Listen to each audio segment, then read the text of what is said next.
नमस्कार, मैं ऋषिका मिश्रा और स्वागत है आपका राजपुर टीवी में। रुख करते हैं यूपी की खबरों की।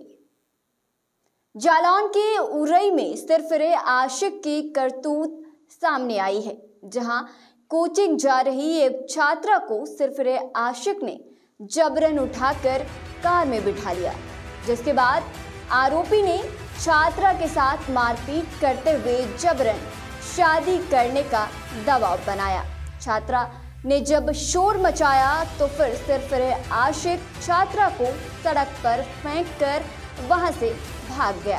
घटना के बाद पीड़ित छात्रा ने मामले की सूचना परिजनों के साथ मिलकर उरई कोतवाली पुलिस को दी, जिस पर पुलिस ने मामला संज्ञान में लेते हुए तत्काल सिरफिरे आशिक को हिरासत में ले लिया और उसके खिलाफ कार्रवाई भी शुरू कर दी।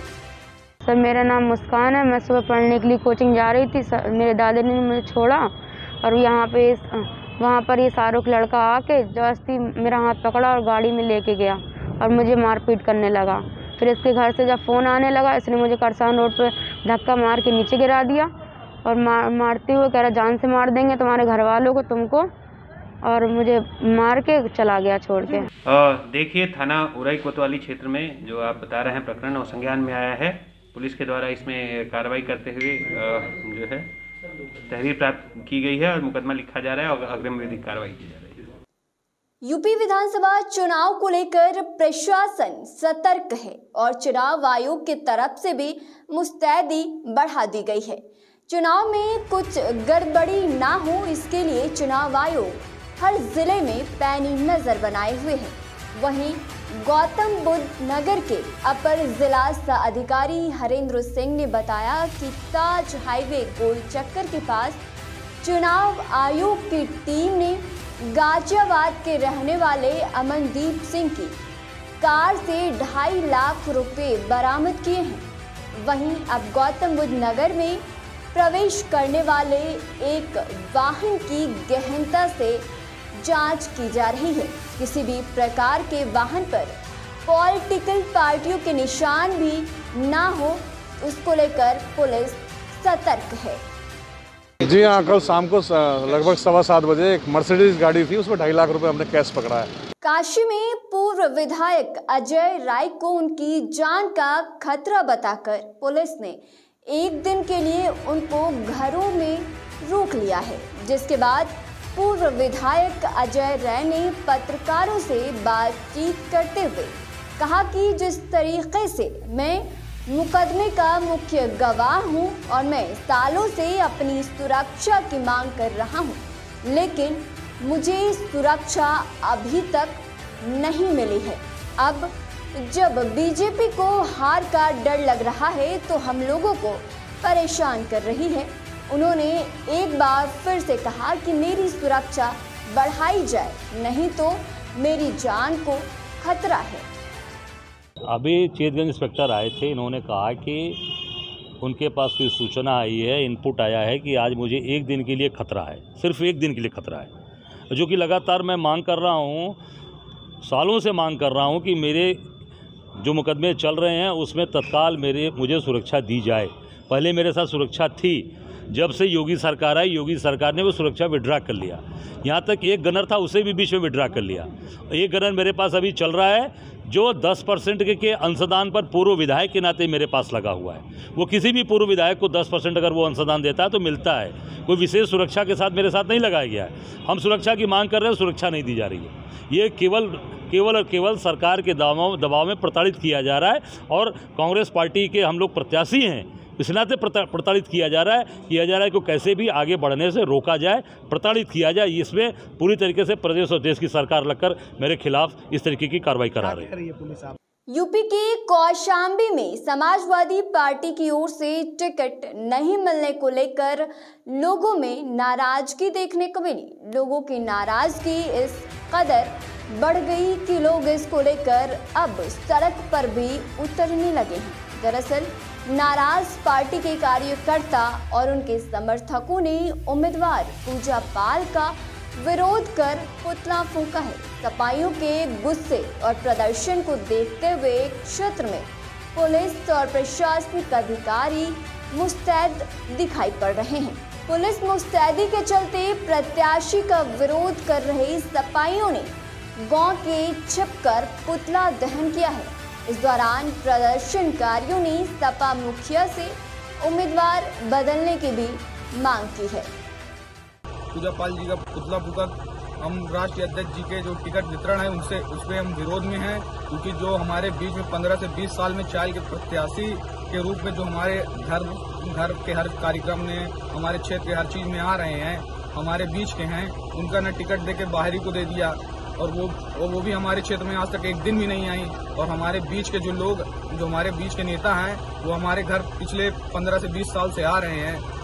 और इस नेतृत्व से हम ये कहना चाहते हैं कि जो टिकट उन्होंने वितरण किया उस पर पुनः विचार करें, क्योंकि जो 15-20 साल से खून पसीना सींच के यहाँ पास बूथ सेक्टर सब चीज मजबूत किया है, उसको टिकट देने का कार्य करें। उत्तर प्रदेश के मुजफ्फरनगर में लगातार बीजेपी प्रत्याशियों का विरोध प्रदर्शन जारी है।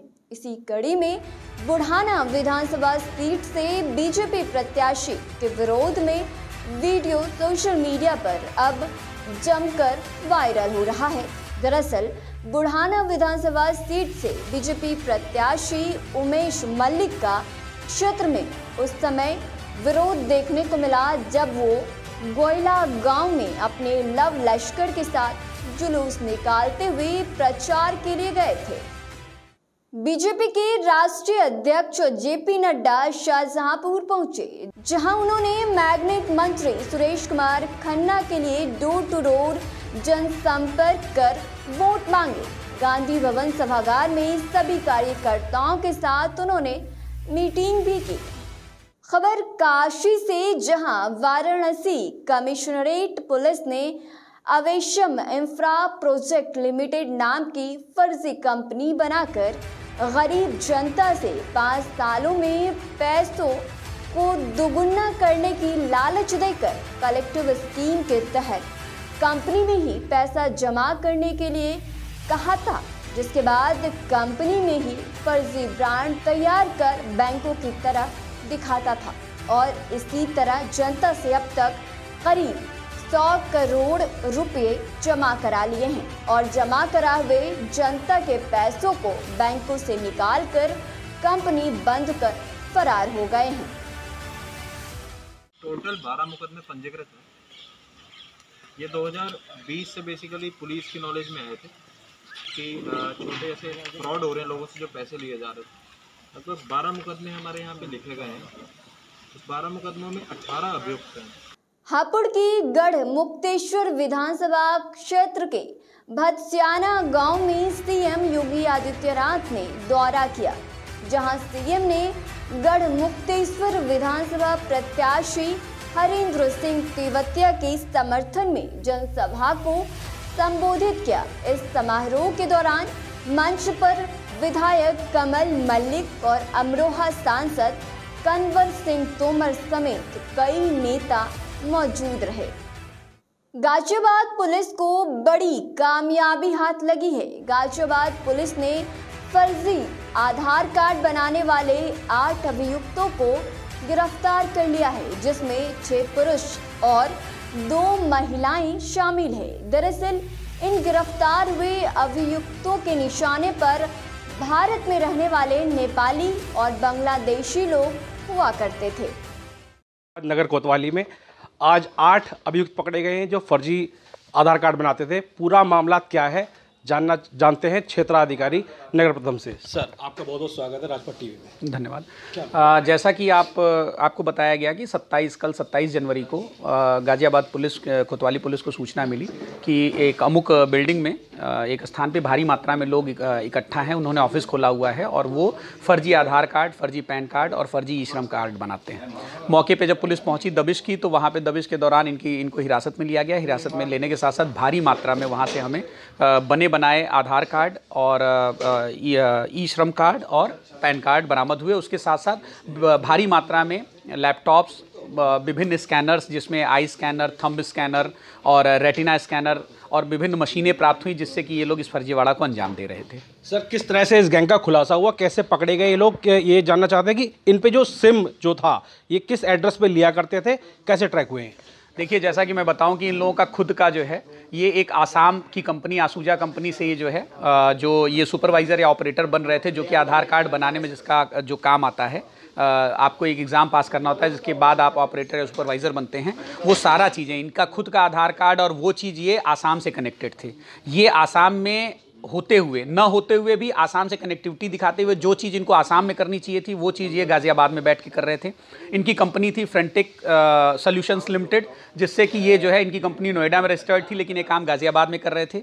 ये आसाम की कंपनी से आईडी और पासवर्ड लेते थे और यहाँ वहाँ की कंपनी से लिया हुआ आई स्कैनर, थंब स्कैनर, उसके माध्यम से यहाँ ये फर्जीवाड़ा करके गाज़ियाबाद में विभिन्न झुग्गियों में, विभिन्न अन्य स्थानों पर जिनके लोगों के पता नहीं था, पता प्रूफ नहीं था उनका, कहीं का स्थायी निवास प्रमाण पत्र नहीं था उनके पास, उनका जो है ये आधार कार्ड बना रहे थे। सर, ये जो इसमें एड्रेस प्रूफ लगाया करते थे, कहाँ से सत्यापन कराया करते थे, किस प्रकार से ये चल रहा था?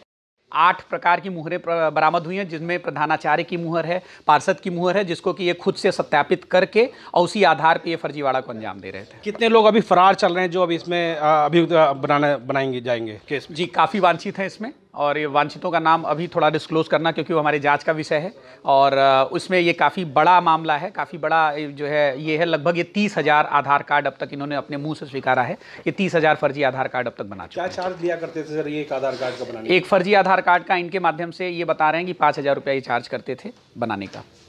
तो आप देख रहे थे कि नगर क्षेत्राधिकारी ने ये कंफर्म किया है कि एक आधार कार्ड बनाने के ये लोग जो है 5 से 10,000 रुपये भी लिया करते थे। इस तरह के गैंगों का जो है खुलासा हुआ है और ये आगे भी कार्यरत रहेंगे, पकड़े जाने अभी इसमें कई अभियुक्त बाकी हैं।